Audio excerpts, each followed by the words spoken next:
déjeme saludar al maestro Ricardo Sevilla, escritor, periodista independiente y miembro de esta familia Sin Censura. Ricardo, creo que antes de hablar de Beatriz Pajés, que es otro personaje eh, impresentable de los medios de comunicación, me tienes que dar tu opinión de esto que acabo de presentarle a la audiencia. ¿Cómo estás, Ricardo? Muy bien, querido Vicente, público memorioso, pues estoy anonadado. Yo no sé si Ciro Gómez Leiva sea un imbécil, sea un pendejo, sea un estúpido o todas las cosas juntas, porque, perdón por el exabrupto, pero ¿quién es el señor López Obrador? Se pregunta. Bueno, pues el señor López Obrador es el presidente de los Estados Unidos mexicanos. El señor López Obrador, Ciro Gómez Leiva, es el titular del Poder Ejecutivo de México. El señor López Obrador, Ciro, es el jefe del Estado mexicano, es el jefe de gobierno de este país, es el comandante supremo de las Fuerzas Armadas, es elegido, fue elegido por el voto directo y universal del pueblo mexicano. El presidente López Obrador, o el señor López Obrador, como tú le llamas, es la cabeza de la administración pública federal.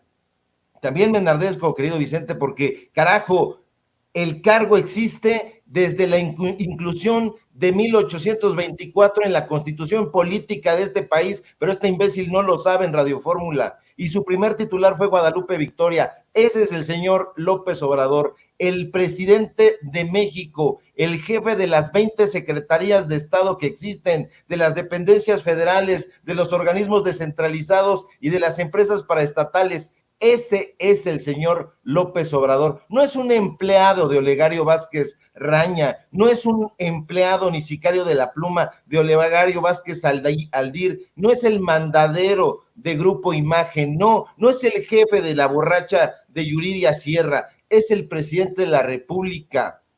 Tiene a su cargo todas las carteras de interés público de la nación en materia administrativa. Ese es el señor López Obrador, Ciro Gómez Leiva. En fin, Vicente, público memorioso, pues ha estado la semana muy intensa. Yo ya intencié aquí, como dicen los chavos, y ya vimos, los voceros del corporativismo están vueltos locos, están delirantes, están hambrientos de rating, pero han perdido la cabeza. Ya escuchamos a Carmen, a Ciro, esta mujer, Carmen Aristegui, en quien en algún momento muchos creímos cuando éramos jóvenes y pensamos que Carmen Aristegui era prueba de rigor, que era periodista, pero nos dimos cuenta de que no es así, y ahora más. Sus analistas de cabecera son Denise Dresser y Ricardo Rafael, sobrino de Miguel de la Madrid, y están delirando junto con ella por falta de chayote. Quieren que el gobierno los maicee, Vicente, y como no lo hace, lo atacan con todo su arsenal de calumnias y fake news. Carmen, que ya hemos dicho, nunca ha escrito una sola investigación periodística ávida de rating, ya se voló la barda, y en una burrada insólita, ahora quiere hacernos creer que a la audiencia, al pueblo de México, que Francisco Labastida Ochoa, la vestida, como le llamaba irónicamente otro infumable que es Vicente Fox, pues fue narcogobernador de Sinaloa, y se le ocurre a Carmen Aristegui que este señor es fuente confiable. Le hizo una entrevista tratando de sacarle una madeja de estupideces, y lo consiguió. Nada más hay que ponerle a estos dinosaurios seniles un pequeño cebo para que lo sigan y se vayan de bruces. Pero no es solo ella, Vicente. Hay otros personajes aún más locochones, y una de estas es sin duda Beatriz Pajés, dueña y directora de la revista Siempre. Esta publicación, o mejor dicho, este pasquín que siempre ha recibido línea editorial del PRI, pues ahora este pasquín ha sacado una portada delirante donde declara, donde acusa al presidente López Obrador de ser un narcotraficante, casi en la misma línea en que Carmen Aristegui pues le hace la entrevista a La Bastida. Hasta pareciera un nado sincronizado, otro.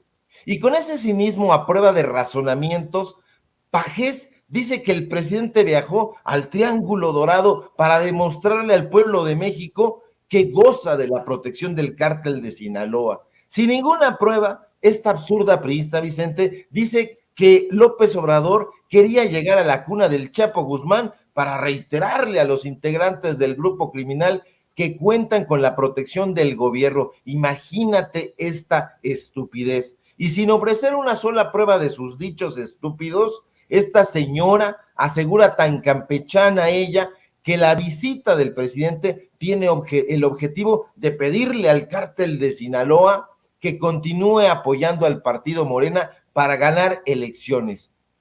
¿Ha apoyado a Morena el cártel de Sinaloa? Si es así, que lo pruebe, Beatriz. La priista no ofrece, Vicente, ni un solo dato duro sobre sus acusaciones. Se dice periodista, entrega premios de periodismo, pero no conoce el rigor periodístico de un artículo de opinión, de un artículo de fondo. Y el rigor público memorioso es garantía de fiabilidad en un periodista serio, en un periodista de a de veras. Pero doña Beatriz ha olvidado o nunca aprendió que siempre debemos dar a conocer cómo demonios conseguimos la información y el contexto de los hechos. Es un requisito sine qua non y todo ello debe ser transmitido al público, sobre todo en los casos donde está de por medio un prestigio, la condición humana, porque al omitir estos detalles, Vicente, el periodista, llamémosle así, cae en la desinformación. Pero eso le importa a doña Beatriz un cacahuate. Dice que será importante saber en qué consisten los acuerdos maquiavélicos de López Obrador con la mafia, así dice en su artículo. Es decir, lo acusa de mafioso, de narcotraficante, y no sabe la señora en qué consisten los acuerdos que según ella tiene el presidente con el crimen organizado. Sin haber hecho ningún reportaje, ninguna investigación, la dueña del Pasquín siempre asegura que hay sicarios apostados en las casillas electorales que obligan a la gente a votar por Morena a cambio de que la industria criminal avance sin ningún obstáculo. ¿Dónde están los testimonios de la gente? ¿Dónde están las fotografías? ¿Dónde están los audios? ¿Dónde están los videos? ¿Dónde están los datos duros? ¿Qué pruebas ofrece? Ninguna. Ahogada en un mar de inferencias, Pajés como su amiga Carmen Aristegui, porque son cuatas, dice que este gobierno no solo tolera y protege a los traficantes, sino que también les permite tener bajo su control amplias extensiones de territorio, pero no nos dice cuáles. Nos debería de ofrecer el mapa y el territorio, pero no entiende ni siquiera eso. Asegura la señora Beatriz que la Cuarta Transformación permite que la delincuencia expropie la soberanía de la nación. A ver, que nos diga, que nos detalle quiénes están expropiando la soberanía de la nación, quiénes, dónde, cuándo y por qué lo hacen y quién se los permite. Llama al presidente alcahuete de los narcos, así, con todas las alcahuete de los narcos, y dice que el gobierno de la Cuarta Transformación opera como un cartel, pero son ya no digamos inferencias, público memorioso, son jaladas, son pendejadas. Esto sí enardece, porque no es la primera vez que esta señora ataca al presidente. Le ha dedicado portadas donde le ha llamado miserable, donde ha cabeceado el príncipe de los ladrones. Pero Vicente, que la compre quien no la conozca. El público debe saber quién carajo es María Beatriz Pajés Yergo Rebollar y cuáles son realmente sus intereses. Esta disque periodista tapatía es hija del periodista tabasqueño y priista también, José Pajés Yergo, fundador de medios de comunicación priistas. Hoy, mañana, y esta revista que ella ha heredado, que es siempre fue, valga la redundancia, una señora fifí, una joven fifí.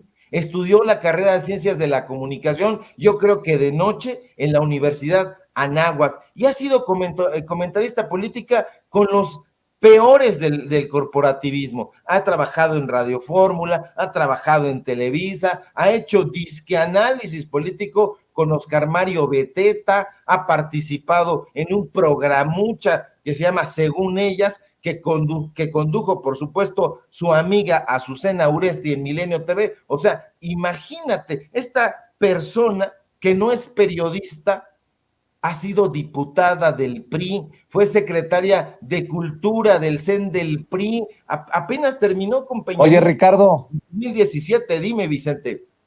y ahora es frecuente en las mesas de Carlos Alarraqui. Ya con eso lo dije todo. Y te digo por qué, querido Vicente, porque son súper amigos. Ellos tienen una fundación.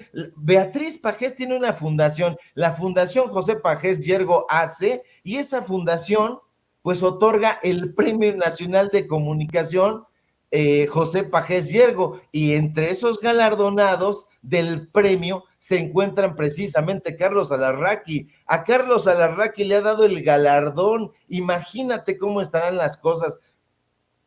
Alarraqui la invita a analizar en su mesa de Atypical TV. Ya sabemos la de pendejadas que dicen ahí en Atypical TV, este miserable publicista de Vicente Fox y otros mezquinos que es Carlos Alarraqui, y la señora esta madre del granuja de Nicolás Alvarado, que es Teresa Vale. Pues entre esos galardonados, porque se reparten todo, son onanistas, pues también le han dado a Paquito Calderón, sí, el monero Calderón del periódico del Pasquín Reforma, le han dado el premio, le han dado a la presentadora, lectora de teleprompter Paola Rojas de Televisa, y apenas hace 2 años, en 2019, en la categoría de premios a la industria y a la empresa, le dieron el premio a la democracia. Imagínate, el premio a la democracia al presidente en ese entonces de la Coparmex, Gustavo de Hoyos.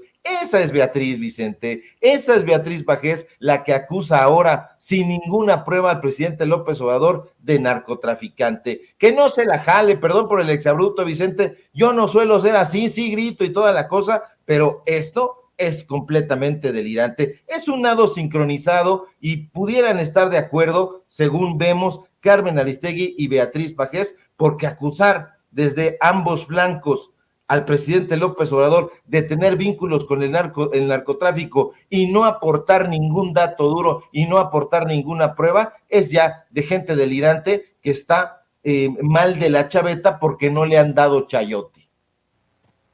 Ay, mi querido Ricardo Sevilla, y como me diría un amigo en común que tenemos comiendo ayer, desayunando juntos, y lo peor está por venir. Así que lo bueno, prepárate para lo bueno. Y mucho de esto se vendrá precisamente con los ataques, las tergiversaciones y todo lo que tanto criticamos de estos medios de comunicación corporativos, de estos personajes que por tantos años se han sentido iluminados por Dios y que forman parte de esta élite del periodismo mexicano, del que afortunadamente no formamos parte. Querido Ricardo, ¿por qué no cerramos invitando a la gente para que esté al pendiente de tu programa más al rato en YouTube? Porque me imagino que vas a seguir desmenuzando carnita para la audiencia, y que obviamente también te lean en las redes sociales como Twitter, en donde te sigo y andas bravo, querido Ricardo. Claro que sí, querido Vicente, pues es que la mula no era arisca, pero los palos la hicieron sin albur, y estamos preparados para lo tupido, para lo duro que se venga también sin albur, pero tenemos para darle, tenemos lo más importante, el apoyo del público, el apoyo del pueblo y los datos duros. Con eso los encueramos. Así que desde nuestra trinchera vamos a seguir trabajando por este periodismo social, por este periodismo que va caminando del lado del pueblo. Síganme, por favor, en mis redes sociales, en Twitter, @SevillaCrítico, en Facebook, Ricardo Sevilla, así nada más, muy escueto. Síganme en los datos duros. Los datos duros MX, así nos encuentran en YouTube, porque de pronto nos esconde, pero no lo dejemos, síganme ahí estoy a las 8:30, hoy hay informativo, y como bien dices, querido Vicente, vamos a continuar desmenuzando esta y otras noticias Síganme, por supuesto, aquí en Sin Censura, donde estoy participando de lunes a viernes al filo de las 11 de la mañana, y el próximo miércoles tenemos otra investigación, porque no vamos a parar. Léanme en el diario Basta, estoy publicando martes y jueves mi columna, y también allá reportaje semanal, y ahí nos vamos a seguir leyendo. Vamos a continuar dejando la víbora chillando. Abrazo fuerte, querido Vicente, excelente fin de semana, y si todo marcha bien, nos encontramos por aquí el próximo lunes. Así es, mi querido Ricardo, muchas gracias. Te mando un abrazo, Ricardo Sevilla, hablando con nosotros sin censura.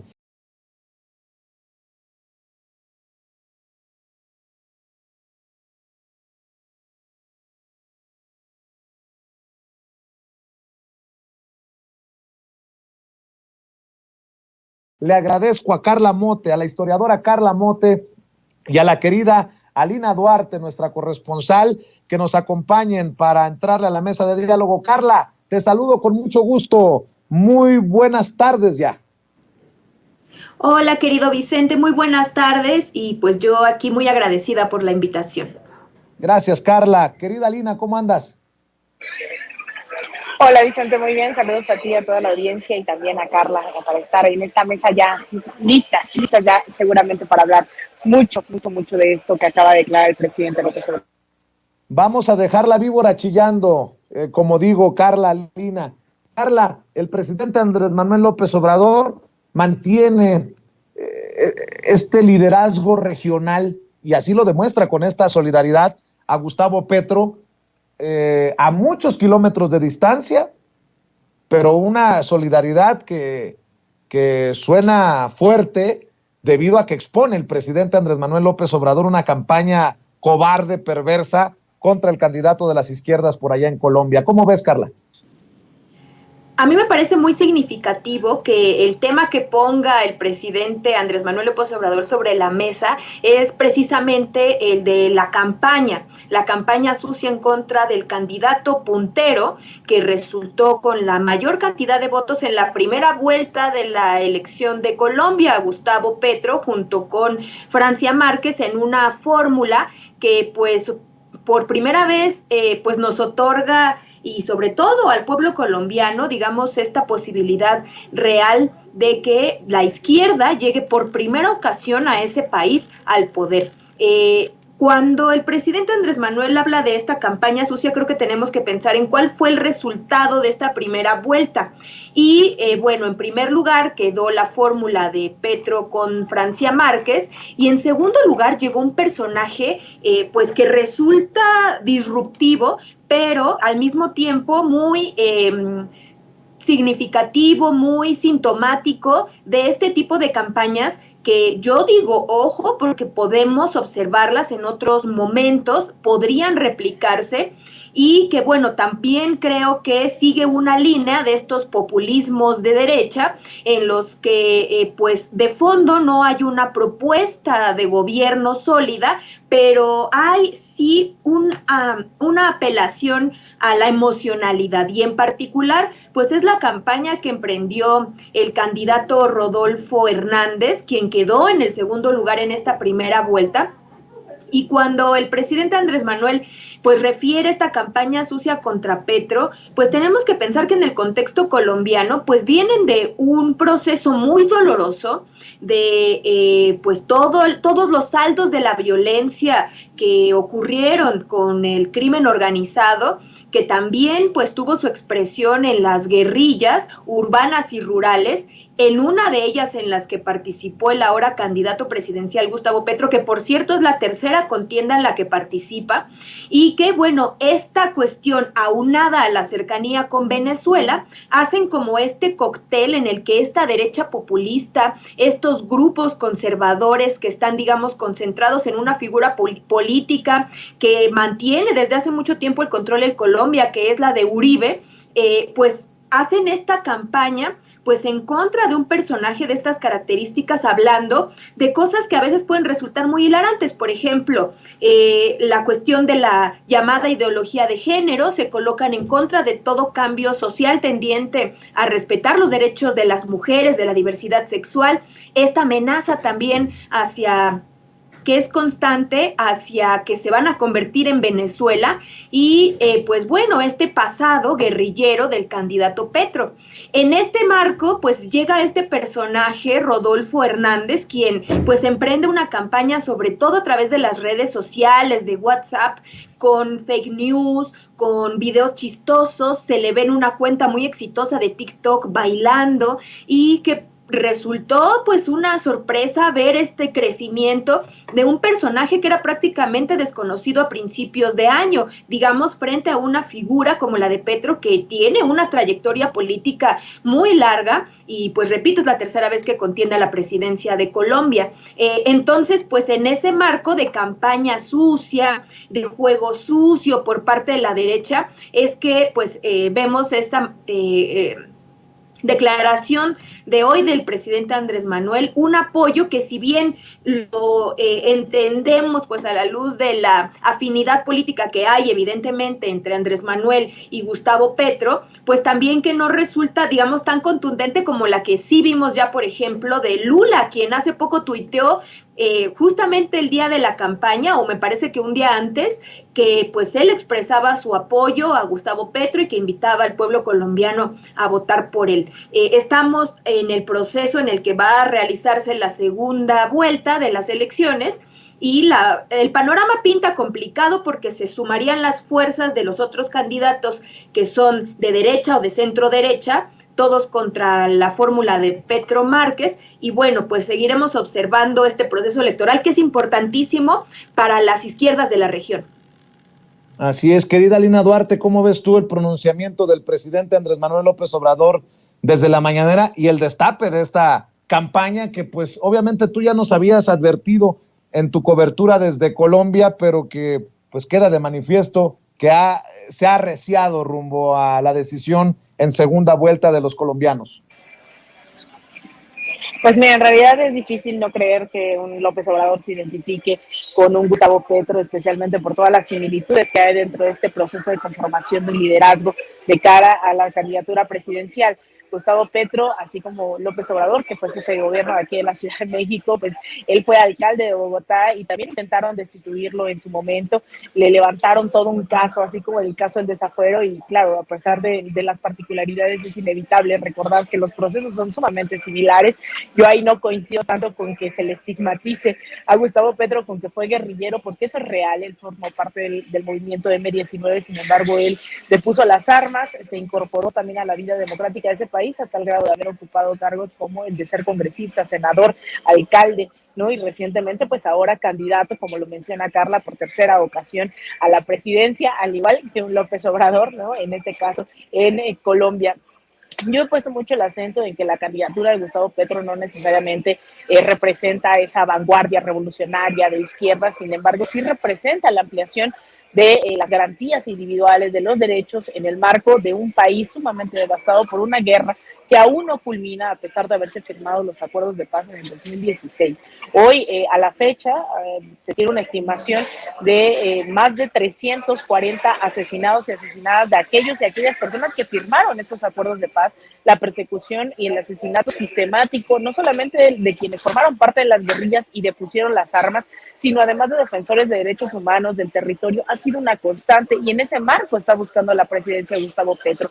Ahora bien, les mandé al chat, no sé si tengamos ahí estas imágenes, que son fotos que tomé específicamente una, ¿no? En las calles de Bogotá, que tiene que ver con estos carteles de Petro asesino, Petro corrupto. Eso está tapizado en varias de las avenidas principales de Bogotá y eso forma parte no solamente de la campaña en medios de comunicación, sino en el día a día del estigma que significa alguien medianamente de izquierda, que se considera de centro izquierda. Eso representa, ¿no? Es un peligro y estas narrativas de que van a ser como Venezuela, miren, ahí está, también le tomé foto a este artículo que me llamaba mucho la atención de que Colombia no es Venezuela, y estos artículos de opinión fueron la constante durante meses, ¿no? Si no es que durante décadas, pensando en que pues quien tenía el control en todas las esferas institucionales, gubernamentales y de los partidos políticos, pues era la ultraderecha encabezada por Álvaro Uribe, y actualmente se repitió esta fórmula para ganar la presidencia, no solo de Rodolfo Hernández, sino también el candidato Federico Gutiérrez, que era quien creíamos iba a pasar a la segunda vuelta, echaron todo al asador y aún así no lograron encabezar, ¿no? Hacia esta segunda vuelta. Lo mismo hicieron con Iván Duque hace 4 años, un personaje que muy poca gente conocía y que lograron inflarlo a tal grado de llevarlo al Palacio de Nariño. Bueno, ahora con Federico Gutiérrez hicieron lo mismo. No fue tan exitoso, pero sí un Rodolfo Hernández que en algún momento, ya lo he dicho y no es menor, ha insistido en que le admiraba a Adolfo Hitler, que las mujeres pertenecíamos a la casa, ¿no? Todo este dejo de conservadurismo, a pesar de creer, ¿no? Hacer creer que es un outsider. Y yo cerraría, Vicente, diciendo que este arrojamiento del presidente López Obrador, por fortuna, no es el primero que vemos en los últimos años, sí, sobre todo meses en América Latina. Este es tan solo como la cereza del pastel y sobre todo la coyuntura en que vaya y abrace a un Gustavo Petro que vive bajo una campaña bajo la cual el presidente López Obrador ha vivido en múltiples ocasiones, sino además hemos visto hace unas semanas cómo arropó a Xiomara Castro yendo en su visita a Honduras, respaldándole la reforma eléctrica, a un Pedro Castillo en Perú a punto de que también se le aplicara un juicio político en su contra que buscaba su destitución, o en el caso de Bolivia, no solamente respaldando la administración de Lucho Arce, sino dando asilo a un Evo Morales y negándose a participar, ¿no?, en estas narrativas que ponían en duda el golpe de Estado en Bolivia. Entonces yo creo que esta política exterior cada vez es más visible, ¿no?, de hacia dónde se está inclinando y lo que representa, no solo para la política interna de México, sino regionalmente, y creo que a mí me parece un acierto maravilloso que de cara a estos comicios en donde se juega muchísimo, no solo para Colombia, sino para la región, siendo pues la joya de la corona imperialista de Estados Unidos en América Latina. Qué bueno, ¿no? Enhorabuena que el presidente López Obrador decida mandar este mensaje. También el presidente se pronunció en la mañanera diciendo que él no establece relaciones de complicidad con nadie, que por eso puede enfrentar a la mafia del poder. ¿Por qué no me proyecta, querida Cecilia, estas declaraciones del presidente Andrés Manuel López Obrador en respuesta a esta, yo insisto, lamentable entrevista de Carmen Aristegui a Francisco Labastida Ochoa y las declaraciones de Porfirio Muñoz Ledo, sumadas a este canto, a esta, ¿cómo le llaman?, nado sincronizado de la oposición, de que el presidente está coludido con el narcotráfico, sin pruebas, puras inferencias. Hablan de indicios, dicen de qué se trata. Vamos a ver y escuchar al presidente Andrés Manuel López Obrador pronunciarse. Claro, y otra cosa acerca de los vínculos con el narcotráfico. Si tienen pruebas, que las presenten, que dejen de calumniar. Es muy lamentable, vulgar, bajo, pero tampoco crean que me preocupa mucho. En primerísimo lugar, porque estoy muy tranquilo con mi conciencia. En primerísimo lugar. Y en segundo lugar, porque es falso, completamente falso. Yo no establezco relaciones de complicidad con nadie. Por eso puedo enfrentar a la mafia del poder, a los delincuentes dedicados a la violencia, a la delincuencia organizada y a la delincuencia de cuello blanco.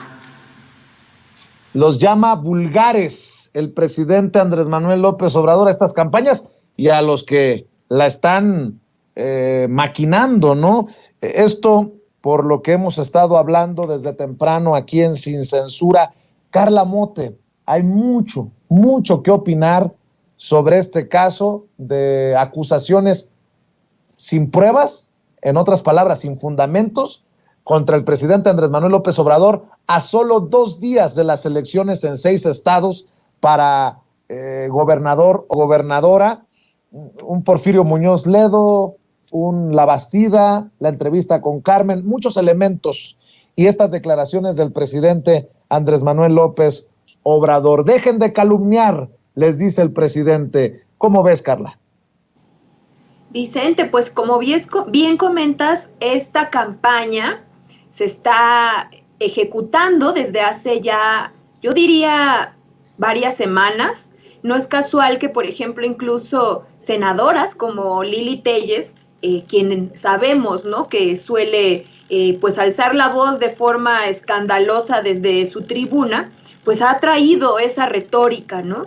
Los medios de comunicación, corporativos, pues están insistiendo una y otra vez con cuestiones que son tan, digamos, ridículas realmente como el saludo que en alguna ocasión hace ya, me parece que varios años, hizo el presidente de la República a la mamá de uno de los narcotraficantes más conocidos de ese país, como si eso fuera una prueba de algo. Así como esa, pues hay una y otra reiteraciones de algo pues que es incomprobable. Y de todo esto yo pondría dos elementos sobre la mesa. Uno es la franca, digamos, debilidad del PRI, que no solamente tiene que ver con el marco electoral, sino con la decadencia acelerada en la que lo hemos visto, y con una presidencia en su Comité Ejecutivo Nacional que pues es francamente, como ya todos lo dicen, incluso el propio La Bastida, el sepulturero del PRI con Alito Moreno.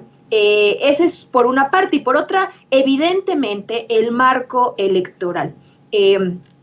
Hemos visto repuntes que son realmente, pues digamos, muy significativos, como en el caso de Aguascalientes, cuando pues se tenía como un estado ganado por la oposición, se creía que ni siquiera iba a haber competitividad de la candidata de Morena, y lo que vimos fue un repunte pues inusitado. En pocas semanas la candidata Nora Rubalcaba pues prácticamente igualó en un empate técnico a la otra candidata del PAN, y con la dimisión de la candidata del PT, pues ya se ve la posibilidad de que se pierda ese estado por la coalición opositora. Por otra parte, el PRI va a quedar, si de por sí ya venía de vacas flacas, pues mucho más después de esta contienda electoral, y yo diría, uno de los bastiones que va a ser el Estado de México, en el que se contenderá el próximo año, pues yo creo que la pérdida pues ya implicaría francamente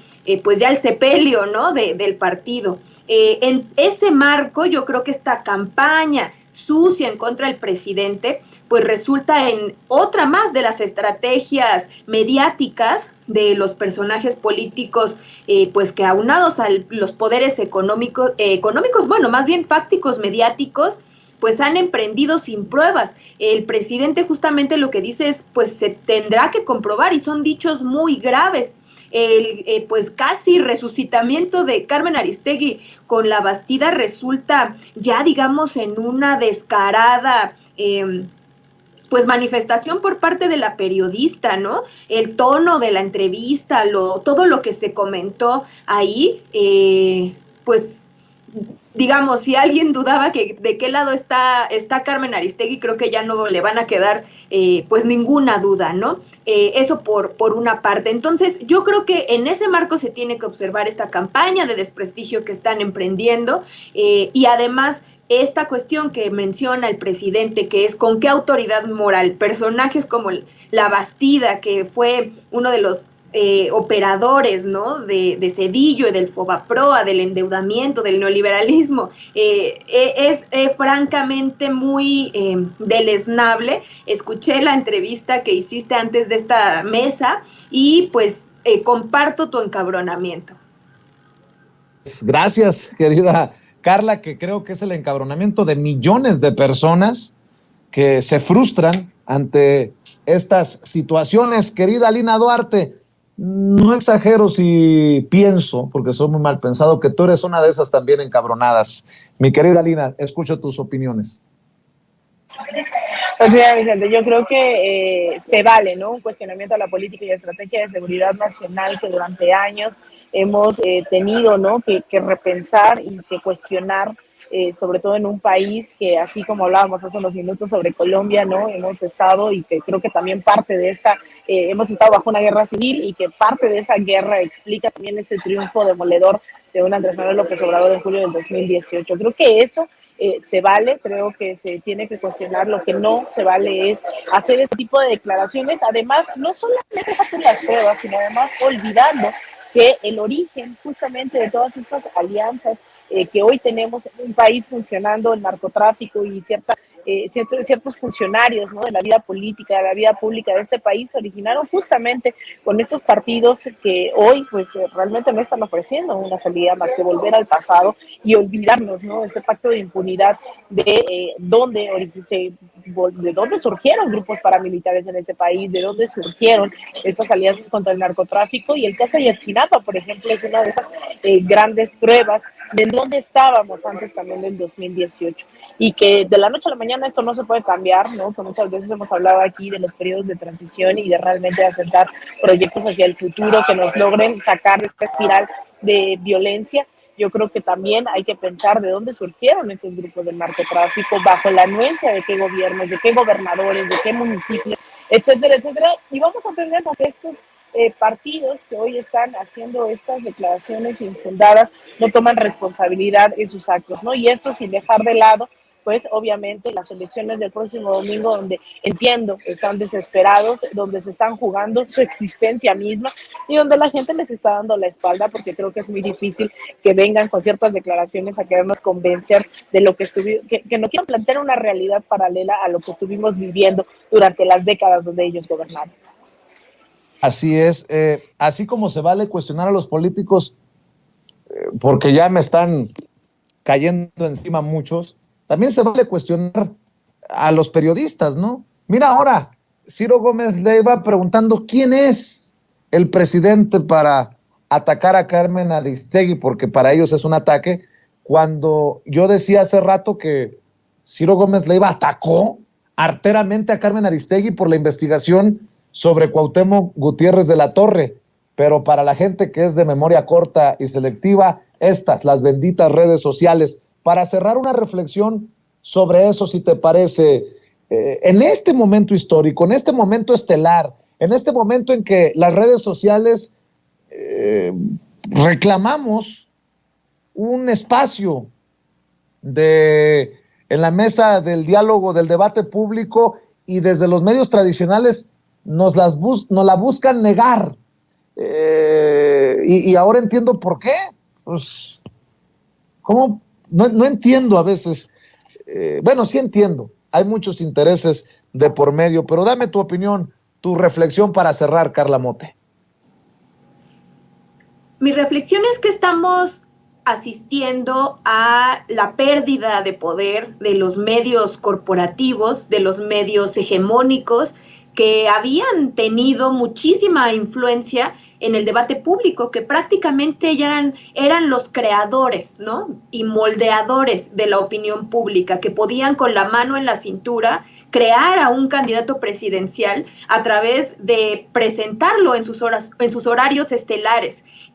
La gran modificación que yo reitero una y otra vez, que fue la primera que ocurrió en el marco de la Cuarta Transformación, fue justo la de los medios de comunicación, la de arrebatarles la batuta del orden informativo, de la opinión, de la creación de una agenda pública noticiosa. El presidente de la República con sus conferencias se los arrebató, a la par de que a nivel global pues vemos, digamos, la consolidación de esta nueva forma, ¿no?, de interactuar con los medios. Espacios como el tuyo es un claro ejemplo. Y dentro de ese cuestionamiento viene justamente lo que implica como audiencias tener la posibilidad de conocer cuál es la línea editorial de quienes están informando. Ahora me parece que, a diferencia de otros momentos, pues nos queda más o menos claro, ya no es vigente, digamos, este cuento de que hay neutralidad en los medios de comunicación, ellos simplemente informan sin tener digamos, un lado de la balanza. Y eso ahora es muy nítido. Y bueno, lo que el presidente ha ejecutado también a partir de sus propios espacios y de al haber arrebatado este poder a los medios, pues es poner eso sobre la mesa. ¿Quién financia los medios? ¿Cuáles son sus líneas editoriales? ¿Por qué es importante que como ciudadanía lo tengamos muy presente? A mí me parece francamente ridícula, pues digamos, esta actitud de tirarse al piso y decir que eso implica censura o que eso implica persecución, como se lo están reiterando al presidente en muchísimos espacios, cuando venimos de una historia en la que sí había clausura de medios privados por parte del poder político, había persecuciones, había, por ejemplo, este gasto millonario que se hizo con Pegasus en su momento para espiar periodistas, había control del Estado mexicano sobre los medios de comunicación. Estamos asistiendo a una modificación y a mí me congratula mucho que espacios justamente como el tuyo, querido Vicente, estén, digamos, ahora tomando lo que nos corresponde, que es el poder ciudadano de hacer opinión desde esta trinchera que no es la empresarial ni la corporativa. Gracias por tus generosas palabras, Carla Mote. Por cierto, para cerrar, ¿por qué no invitamos a la gente para que te lea, para que te siga en redes sociales? En fin, desde tus trincheras hay que apoyar también los espacios independientes como los que en los que tú participas, querida Carla.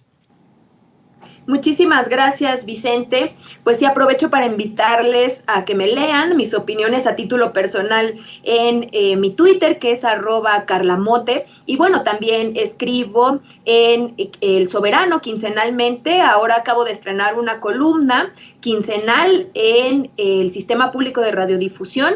Y bueno, también aprovecho para invitarles a conocer y leer el periódico feminista La Regeneración.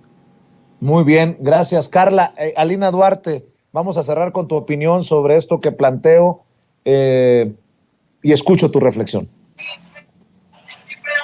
Bueno, Vicente, yo creo que no tenemos que imaginarnos, ¿no?, que lo que está pasando en realidad hemos visto durante décadas, no solo en México, sino en el mundo entero, cómo funcionan los medios de comunicación, y a veces se nos obliga, ¿no?, a asimilar que hay intereses detrás, y eso es una constante, y lo vemos a mitad de la guerra con Ucrania, en donde dicen cuál es ruso, cuál no, pero no se duda de la visión de Estados Unidos.